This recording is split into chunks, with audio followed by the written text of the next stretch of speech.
Good evening. Thank you for waiting. I'm Dan Thomas. I'm the Communications Director and the spokesperson for the President of the United Nations General Assembly.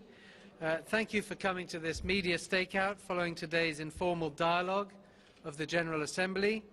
I'm here to introduce Ambassador Natalia Gherman, former Deputy Prime Minister and former Minister of Foreign Affairs and European Integration of her country, Moldova, which has nominated her as a candidate for the position of the next Secretary General of the United Nations. Ma'am, the floor is yours. Thank you. Good afternoon, ladies and gentlemen. We just had a very inspiring, a very rewarding, interactive, informal dialogue with the General Assembly, and I would like very much to start by welcoming the new features that the General Assembly and its President brought to the selection of the next Secretary General, which is increased transparency and inclusiveness. And I also want to highlight that this time the women candidates for the position of the Secretary General are very much encouraged. And I'm very pleased to be the official candidate on behalf of my country, the Republic of Moldova, and I also think that the new features of the selection process give all of us all the chances to carry our message across, to share our vision, our position and our values with the member states of the United Nations. And that is, as I said, an extraordinary, rewarding experience for me personally. I would also like to tell you that I decided to become the candidate for the position of the Secretary General because, first and foremost, I do believe that the principles and values enshrined in the Charter of the United Nations remain valid today as they were before, and if not more. And probably nowadays the global community is in need, even more than ever before, of a strong, of an efficient and effective United Nations. And the United Nations continues to be the best manifestation of the commitment of global community to act in a coordinated and united way.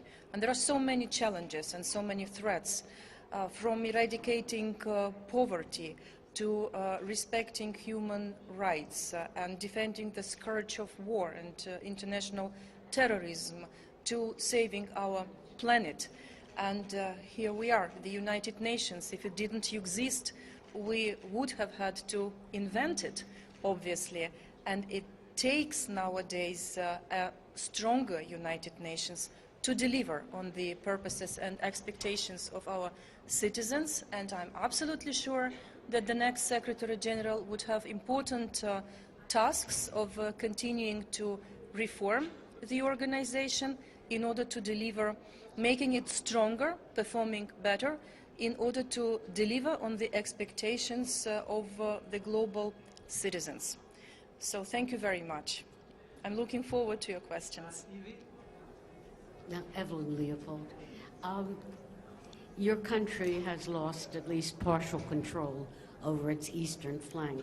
Do you see the same thing happening in Ukraine, and what measures would you like to see resolved for Ukraine? If we look into the Charter of the United Nations, which I said remains to be just as relevant, as valid now as it used to be when the United Nations was created, we obviously see the very important set of principles and provisions. And the crucial ones obviously refer to the sovereignty and territorial integrity of the member states of the United Nations. It is valid for my own country, Moldova. It is valid for our neighbor, Ukraine. In the very same way, it has to be valid for any other member states of the United Nations. And all our efforts should be, of course, directed to respecting and implementing all provisions of the Charter, including these ones. Thank you. Question here. It's Rhonda Haubin, and I'm a blog columnist for Die Tageszeitung at the TATS website. And my question is, you speak about delivering for the citizens, and it's good to hear that.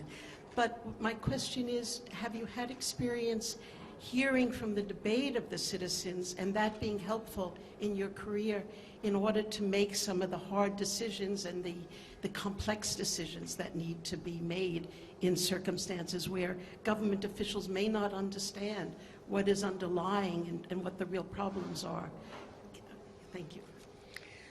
It has been a continuous process for the last 25 years in my professional career, which actually coincided with an important effort of state building and state consolidation in my native country, the Republic of Moldova, because we had to start from the point where the level of poverty was very high, and only recently we reached the status of middle income country. We had, of course, to operate in conditions where the sustainable development objectives required the consolidated effort and partnership throughout the whole of our society, because we had to deliver first and foremost on the economic stability, on important access of our citizens to health services, to education, and make sure that we build institutions that would be responding in a very honest and efficient manner to the needs of the citizens. And we also started from the point where we, after subscribing to important documents and conventions in the field of human rights, had to set the institutions being mindful and oriented towards respect for human rights and human dignity in our country, and uphold the standards reflected in the Charter and in the Universal Declaration of Human Rights. And so if you look into the complexity of tasks operating in conditions of very often instability inside the country, economic financial crisis, and very challenging regional environment, then you can only succeed if you have this constant dialogue and you listen carefully to the needs of your own citizens. And I mentioned today, while participating in the informal dialogue, that we benefited a lot from a very active participation of the civil society in the Republic of Moldova. We draw on their expertise, we draw on their commitment, we draw on the fact that the civil society representatives are the agents of change and the agents of progress, and their participation was crucial. So I will be very much in favor of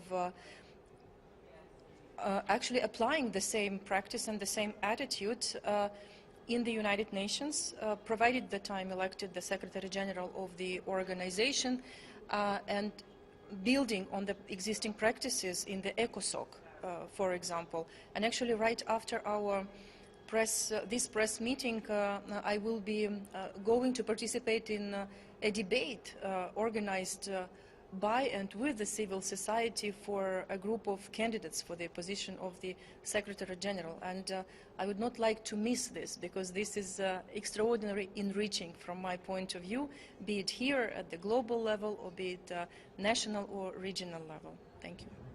I should have said at the beginning that we promised to get the ambassador out of here by 5:30 so she can make her next appointment with the other candidates.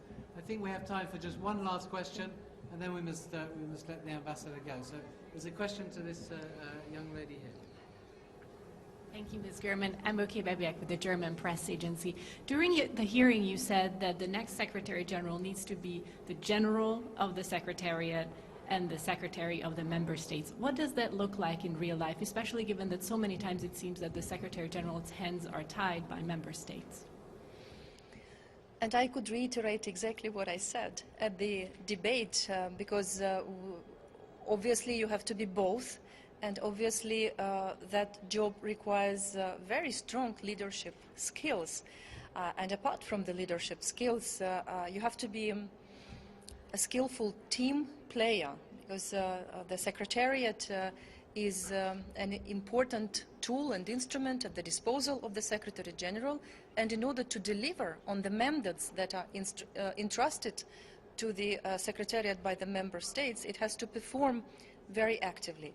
I also explained my vision on what should be undertaking if the Secretariat were to deliver better, faster, more coherent, including the recruitment policy, the career planning, meritocracy, professionalism, but also the right gender balance and equitable geographical representation. But first and foremost, integrity and accountability has to be manifested by the Secretary General herself or himself, and by all the members of the Secretariat.